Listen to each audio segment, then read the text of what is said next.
Bharatiya Janata party के वरिष्ठ नेता मुख्तार अब्बास नकवी उपराष्ट्रपति चुनाव में एनडीए के उम्मीदवार होंगे।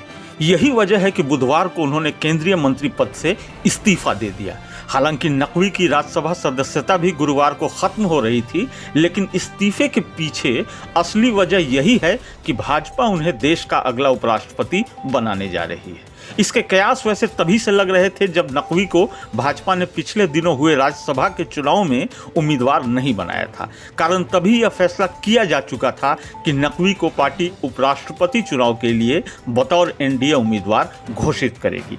अगर ऐसा नहीं होता तो राज्यसभा का टिकट न देने के बावजूद उन्हें फिलहाल मंत्री बने रहने दिया जाता।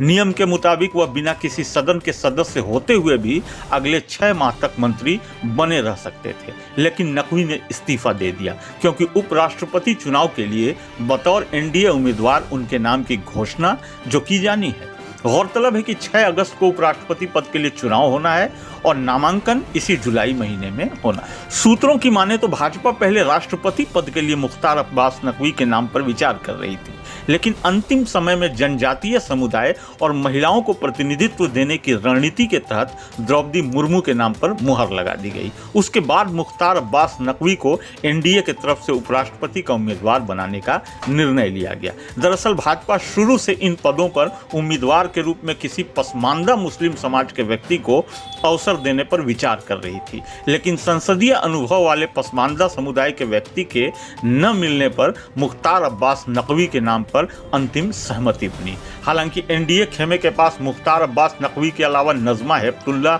और केरल के राज्यपाल आरिफ मोहम्मद खान जैसे नाम भी थे, मगर अंततः नकवी के नाम पर ही मुहर लगाना भाजपा को मुफीद लगा।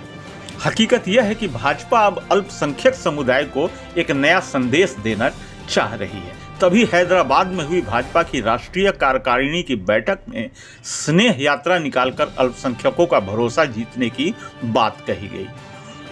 और यह पहल यूं ही नहीं हो रही, बल्कि इसके पीछे आधार है। दरअसल सीएसडीएस के एक पोस्ट पोल सर्वे में यह बात सामने आई थी कि 2022 के यूपी विधानसभा चुनाव में लगभग 8% मुसलमान मतदाताओं ने भाजपा को वोट दिया था। वहीं 2017 के विधानसभा चुनाव में लगभग 7% मुस्लिम मतदाताओं ने भाजपा को वोट दिया था।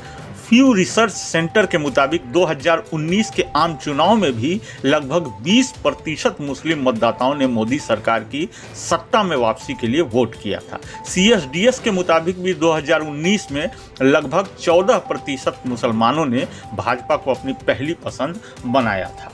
2014 के आम चुनाव में यह आंकड़ा काफी कम था। कहा जा रहा है कि मुसलमानों का भाजपा की तरफ बढ़ रहे रुझान को देखते हुए पार्टी मुस्लिम मतदाताओं में पैठ बनाने की कोशिश कर रही है और मुख्तार अब्बास नकवी को उपराष्ट्रपति पद का उम्मीदवार बनाना इसी की एक कड़ी